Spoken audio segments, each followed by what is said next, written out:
Қайырлы күн балалар, сәлем, көңіл күйлерің қалай? 4-ші сабақта кездескеніме өте қуаныштымын. Бүгінгі сабағымыз денсаулықты күту деп аталады. Енді өздерің білесіздер, чаттарда көріп отырсыңдар. Әр күні таңертең ерте тұрамыз, жаттығуды жасаймыз, денемізді шынықтырамыз. Былайша айтқанда денсаулық күтумен айналысып жатырмыз. Маған келіп жатқан соңғы SMS хаттар бойынша мамаларың сендерден бір өзгерісті байқай бастапты. Айтады: "О, менде Әлімжан ерте тұра бастады, Диана бүгін ерте тұра бастады, таңертең ұйықта десем де ұйықтамайды." Дұрыс, супер. Таңертең ерте тұру керек.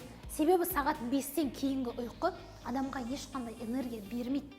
Біз ұйқыны не үшін ұйықтаймыз? Энергияны қалпына келтіру үшін, дұрыс па? Сондықтан таңертең 5-тен кейінгі ұйқы мүлде керек емес. Енді қатты шаршаған кездерде болады. Таңертең кейбір балалар ерте тұрмай жатқан балалар бар. Ой, демалыс қой, кішкене ұйықтайын да, сенбі, жексенбі 10-11-ге дейін ұйықтайды. Дұрыс емес. Ең алдымен ұйқыны дұрыстаймыз, таңертең ерте тұрамыз. Енді бүгінгі сабақта мен сіздерге денсаулықты күту туралы айтқым келеді. Кеттік. Бүгін тамақтану және су ішу туралы ақпараттар аламыз. Денені дұрыс ұстау. Көп балаларда қазір осанка деген проблема бар. Қисық жүреді. Оның бәрі түптің түбінде психологияда. Оны қазір таратып айтып беремін. Эмоция.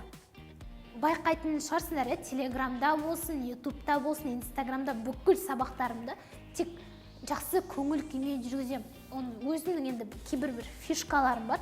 Ойға байланысты жалпы әртүрлі. Эмоция денсаулыққа тікелей әсер етеді. Осыны айтып беремін. Және сотовый телефон. Күнделікті телефон, күнделікті ноутбук. Енді ноутбуксыз жұмыс істеу маған қазір вообще невозможно. Сіз ноутбуксыз жұмыс істей алмай, бірақ мүмкіндігім болған кезде мен кейде армандаймын. Телефоны, ноутбугі жоқ бір жер болса ғой, сол жер кетіп қалсам ғой деп. Енді тауға барған кезде сет ұстамайды, сол кезде өте күшті дем аламын.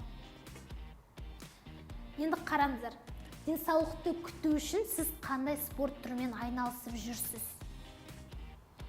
Кейбір балалар бар, арамызда спорт түрімен айналысады. Енді спорттың түрлері де көп қой. Енді шынайы денсаулыққа пайдалы спорт түрлерін бүгін мен көрсетіп беремін. Мен өзім фитнесқа барам. Фитнес болған кезде де менде сол жеңіл атлетика, көбіне жүгіру. Марафон жүгіру, 10 километр, 21 километр суреттерімді көресіңдер. Таңертең сендерге жіберіп жатқан видеоларымды да көретін жарсыңдар. Кейбір кездерде менің жаттығуым таңертең сағат 7-тен басталады. Эфир жасап жатам, сол жақтан прямой эфир қосып жатам, өздерің көріп жүрсіңдер. Инстаграмнан шығарып жатам. Айтпақшы, Инстаграмға менің каналыма тіркелмеген болсаңдар, жеке аккаунтыма тіркеліп алыңдар. Жақсы ма? Себебі әр сабақ сайын жүрген жерім, қай жерге барып білім алып жатырмын, не курс өтіп жатырмын, сол бәрін мен Инстаграмға салып отырамын. Енді кейбір балалар бар, арамызда осылай жүреді. Осылай денесі майысып, әйтеуір білмеймін, бір настроениясы дұрыс емес, қисайып, ол дұрыс емес. Қалай жүруіміз керек? Түп түзу. Қашан біз түп түзу жүреміз? Өзімізге деген сенімділік болған кезде. Көбіне сол бүкірейіп жүретін адамдар өзіне сенімсіз адамдар. Адамның жүрісінен ақ оның қандай мінезді екен, оның қандай табиғаты қандай екен біреуге болады. Кейбірлер бар, түп түзу жүреді, денесі түп түзу, ол өзіне сенімді адамдар.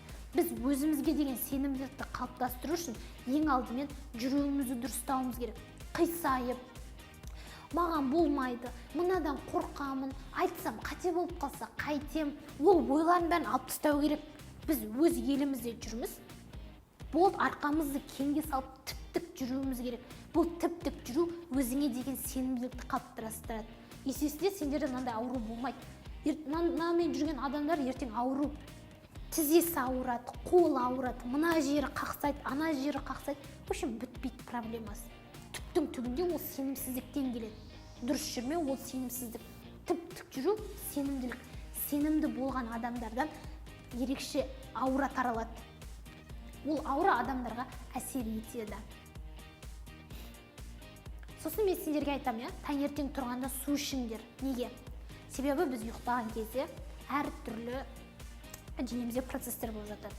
Асқазаннан өттен сөл бөлінеді, бауырдан сөл бөлінеді деген сияқты. Сондықтан таңертең тұрған кезде көбіне ішімізде неше түрлі қышқыл, асқазан қышқылдар. Ал оны басу үшін біз таңертең су ішуіміз керек.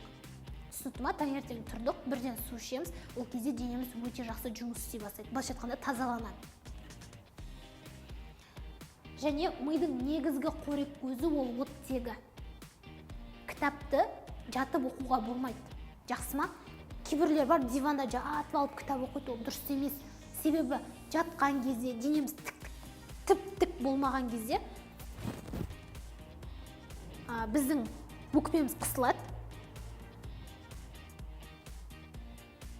Өкпе қысылған кезде миға дұрыс оттегі бармайды. Ми дұрыс оттегімен тыныс алмаса, ол нормально жұмыс істемейді деген сөз. Сондықтан таза ауада көп жүру керек. Енді телефон. Үйде Wi-Fi бар, кафеде Wi-Fi, сыртта Wi-Fi, барлық жақта телефоннан шығатын ультракүлгін сәулелер мидың ішіндегі нейробайланыстарға әсер етіп жатыр. Бұл дегеніміз біздің памятымыз нашарлап жатыр. Бұл біздің жылдам оқуға деген қабілетіміздің нашарлауына алып келеді, және сонымен қатар көңіл күйімізге тікелей әсер етеді. Сондықтан барынша телефоннан алыста жүру керек. Телефонды пайдалану керек тек белгілі бір тәртіппен сабақ оқыған кезде. Енді ютубтан жатып алып, челлендж, Катя мен Макс, Дима, А4, Влада, оларды көріп керек емес. Оларды көріп жатырсың, просто уақытың босқа өтіп жатыр. Телефонның да зияны, уақыттың ең қымбат нәрсе ол уақыт. Әрбір уақытымызда тек білім алумен айналысуымыз керек. Мен өзі марафонға жүгірем. Марафонда 10 километрге жүгірдім. Биыл 21 километрге жүгірейін деп жатырмын. Бірінші рет жүгірген кезде елестете алмаймын. Бірінші рет жүгірген кезде мен татавой денсаулығымның нашар екенін білдім. Себебі финишқа жеткен кезде тілім салақтап, ертеңіне бір апта аяғымды қозғалта алмаймын, отыру қиын, кемпірлер сияқты болады, отырса тұра алмайтын, тұрса отыра алмайтын. Сондай сияқты болып қалдым. Сол кезде түсіндім, оказывается, менің денсаулығымда что-то не то. Сосын алып мен фитнесқа жазылып жүгіре бастадым. Енді алдыңғы жылдың көрсеткіші бойынша 10 километр жүгіріп шыққанда менде вообще ауырсыну болған жоқ. Енді биыл 21 километрге жүгірейін деп жатырмын. Сосын кейбір балалар бокс, күрес сияқты спорт түрімен айналысады да, ол дұрыс емес. Спортты не үшін айналысамыз? Ол денсаулығымызды жақсарту үшін. Енді бокс, күрес шын айтайын мүлде керек емес. Себебі бокс, күрес екеуі де төбелес болған кезде по-любому миында, адам миында агрессия болады.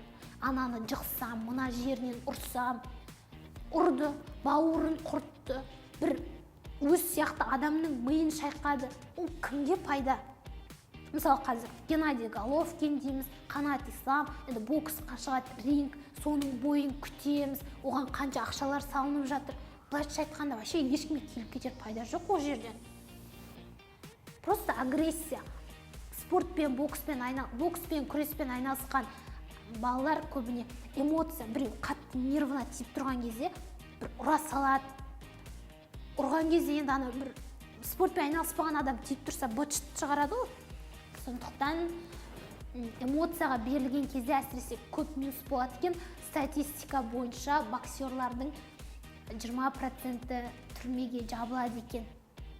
Себебі олар төбелескен кезде өзінің приемдарын қолданады, эмоциясын адам нерв шығып тұрған кезде ұстай алмайды, өзін басқара алмайды. Сондықтан көп жағдайларда адам өліміне алып келеді екен.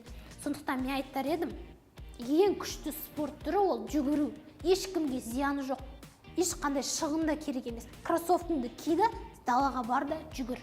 Денсаулығыңа да пайдалы. Сен денсаулығың күшті болса, сен жақсы білім аласың, білімің арқылы халыққа пайда бересің. Міне, Германияда 80% халық таңертең тұрып жүгіреді. Бізде қазір таңертең тұрсаң, жүгіріп атқан ешкімді көрмейсің. Фитнес залдарда, мысалы, мен өзім баратын жерлерде қазақтар өте аз. Мен барам, сосын қасында тағы бір жігіт болады. Болды, қалғандардың бәрі орыстар дайындалады. Сондықтан жүгірумен айналысу керек. Спортпен айналысқан кезде де бокс, күрес, агрессия. Қазір кішкентайымыздан, мысалы, сендердің жасың 5-те, 12-де, 16-да, қазір кішкентай кезімізден біз миымызға агрессияны программалайтын болсақ, агрессия негізі дұрыс емес.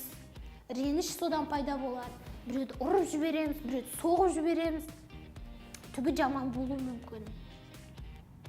Бүгінгі 4-ші сабағымыз денсаулықты күтуге байланысты болды. Енді мен сіздерге 5-ші сабақта жалпы зиянды сусындар мен тамақтарды көрсетіп беремін. Мен өзім кола вообще ішпеймін. Көп балалар қазір бізде кола ішеді, себебі олар мынандай затқа программаланған. Қараңдаршы, мына қалай ішіп жатыр. Рахаттанып тұрып, кола деген мұздай, оны ішсең рахаттанасың. Міне, қараңдар. Түріне бақыт сезіліп тұр ғой мына адамның, себебі бұның миында мына рекламаны сендерге не үшін жасайды? Сендердің миларында дофамин деген гормонды ояту үшін.